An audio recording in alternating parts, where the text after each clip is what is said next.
You guys remember when Gooba looked like this? Venti shot a black hole? Xiao know the lay plunge? Ayaka jumps out and cuts your head off? Mona?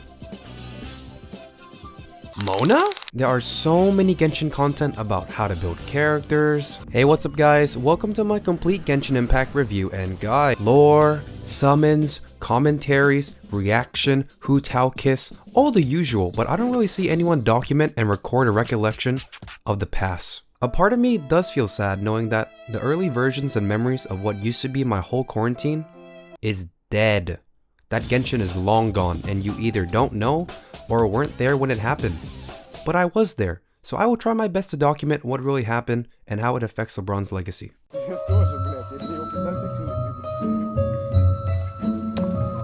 This game came out at a time where everything was shit. Online classes. Good evening and shit.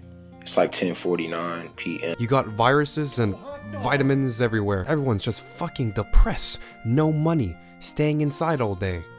Well, that's just every year. And when we had just a few months left in 2020 to say goodbye and forget about all that happened, this genshin. I don't really know what that says about me if my highlight of 2020 was a gacha game coming out, but hey, I'll take it. The release of Genshin really brought me back to a time where I was genuinely excited to play something rather than just playing a game because I have nothing to do. I got to Liwa in one day. And the day after, I already maxed out the statue. Yeah, that's illness.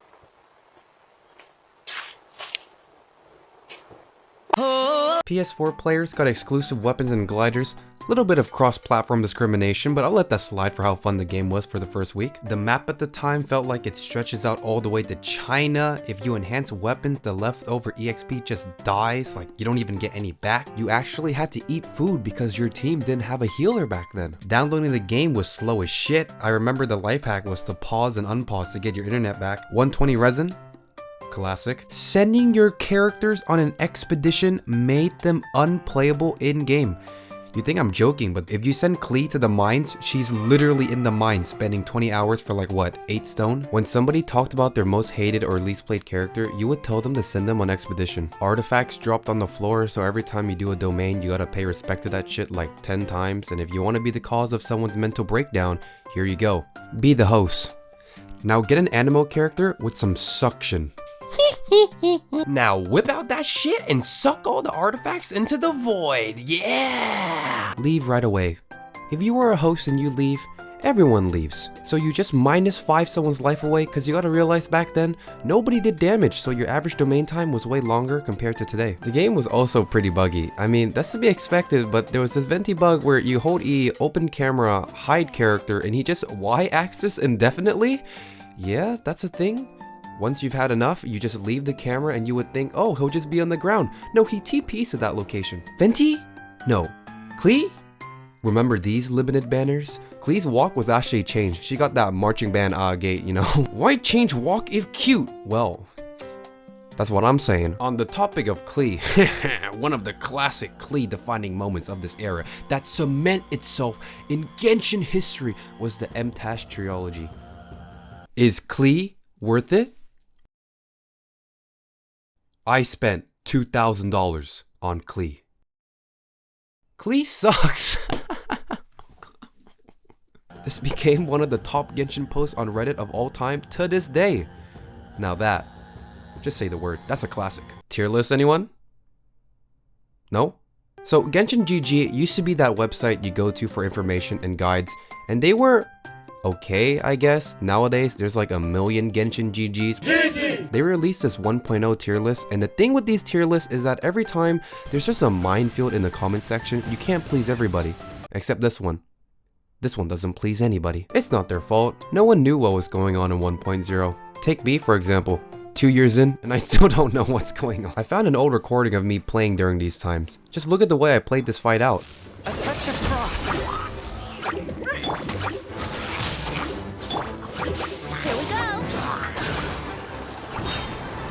Yeah, I think I'm esport ready. This was the day of physical Shangling and Fischl.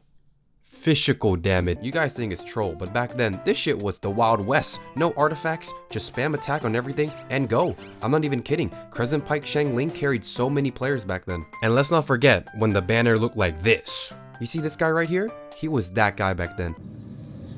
Ah, shit. No, he's summoning bubbles. Oh, hold up. Oh, chill. What? He's just a bubble. Oh, hell no. Jesus, man. Why are you so mad? He throws out a fucking chicken. I gotta say though, I'm not into hot men. I like them much cooler. We also had an event where if you reach AR 20, you get a free Barbara. I don't care what you guys say. Barbara is actually good. Elemental Crucible. Yeah, that fits. Our first gameplay event, and it was only co-op.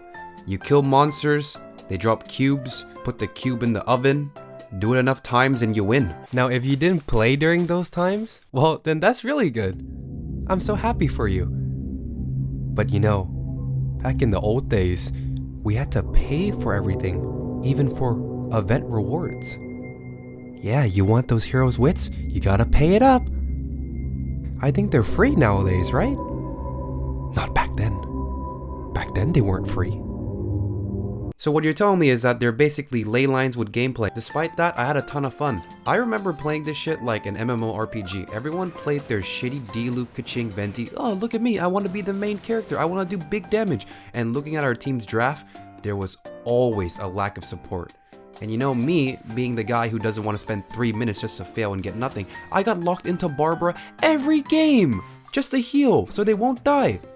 Now that's a classic. Now, if you aren't yet convulsing from all the nostalgia, it was around this time where conspiracy theories started to float around. Alright, I say,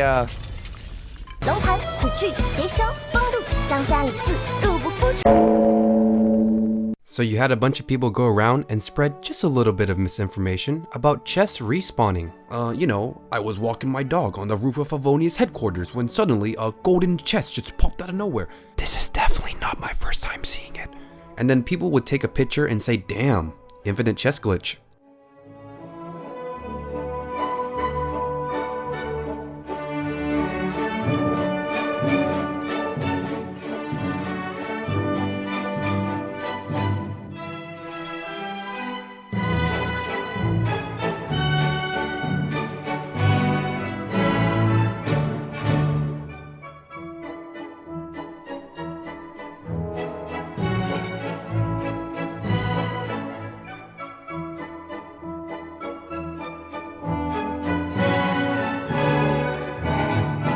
Or the one in the bank. Holy shit, this was everywhere at the time. So many people were saying, oh my god, make sure you come back to the bank every few days, like it was a welfare office. Oh, get your free 200k injection every week. Thank you, China. I mean, with all the theories and schizo posts about the golden chest, I actually started to doubt myself. Maybe I'm wrong.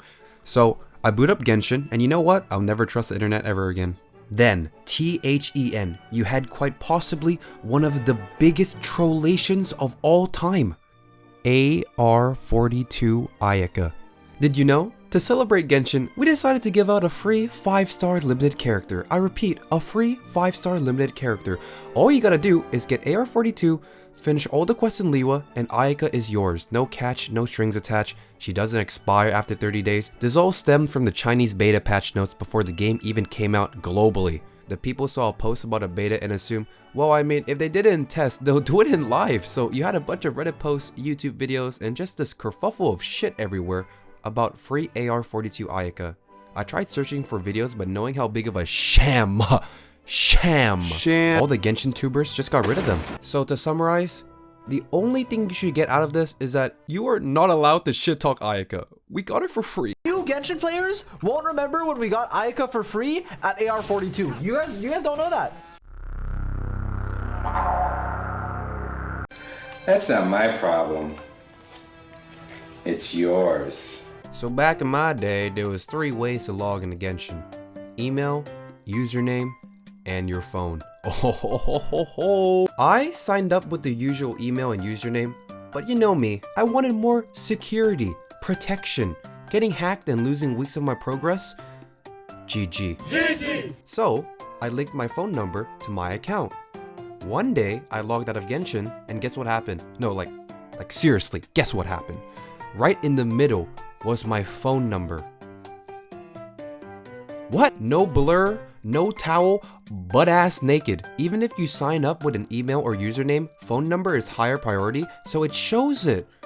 Right there, in front of me, in the login screen. Hi, if anyone sees this, give me a call. Yeah.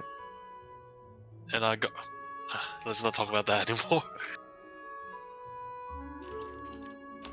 You should be able to claim it. If you did the card on that account, then you should be able to claim. Oh, the number is my phone number. I just realized. What the fuck? Yeah, you got doxed. Your phone number. Yeah, Oh, I linked yeah. everything. Wow, Jeez. okay. If you link your phone number, it just shows it.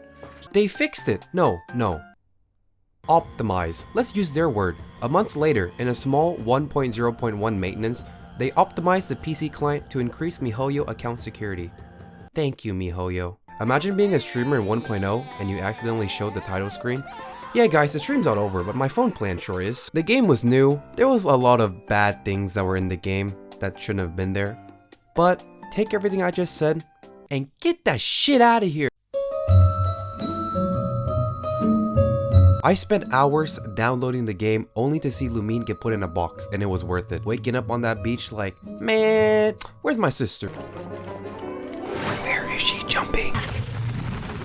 Is he talking to a dragon? Giving a homeless lady a chicken skewer that first time you walked into Mondstadt with that exaggerated swagger of a blonde traveler? Getting your wind glider? Oh shit, what the heck? Meeting Kaya for the first time? Noelle greeting you the first time you open up summons? Amber, Kaya, Lisa domain were a blast to play. This domain is literally a blast to play. Stealing a cup, giving it lotion. Remember when these guys were the scariest shit in the game? When you couldn't explore the Thousand Wind Temple because of this piece of shit. Holy shit, that island is so far away. Let me go and fly to it and check it out. I never made it. Or when you fell down and you found this dude only to realize that you're not supposed to be there. Or that one time you brought someone to a cliff and killed them.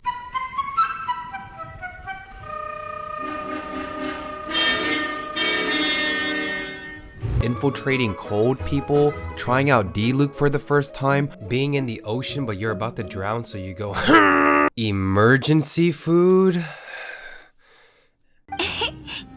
No. Lisa climbing.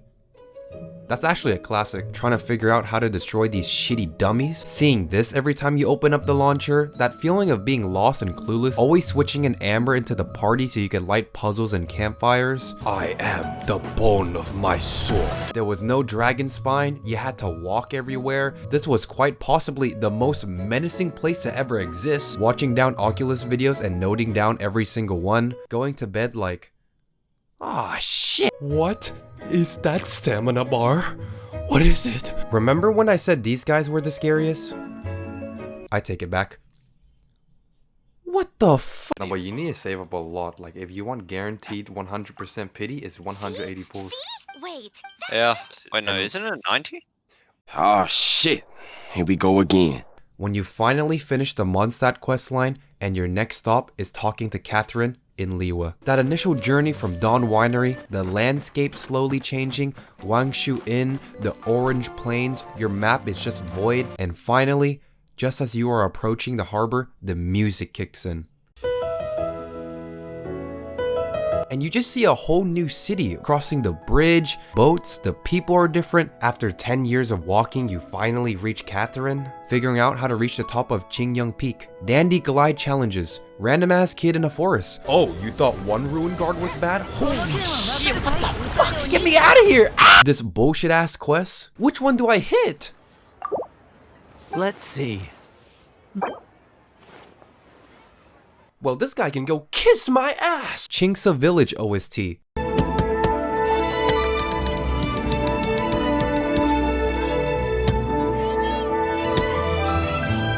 And once you've explored everything, it's finally time for this shit. I remember collecting all the Geoculus for the pillar because this was the only quest that gives a 5-star artifact and you thought, wow, it's gonna make you do 1,000,000 damage. Then you climb the pillar and your character fucking dies. I spent hours in this room. I just want to mention one more thing. The game came out But you know what else also came out at the exact same time?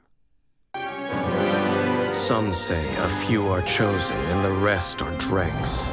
But I say we humans have our humanity. We will defy this world with a power from beyond. And as of recording this video, 3.6 just came out. I did all of that shit in 1.0. One last thing I forgot to mention is that in the Archon quest, a lot of people said that this lady right here was going to be a playable character.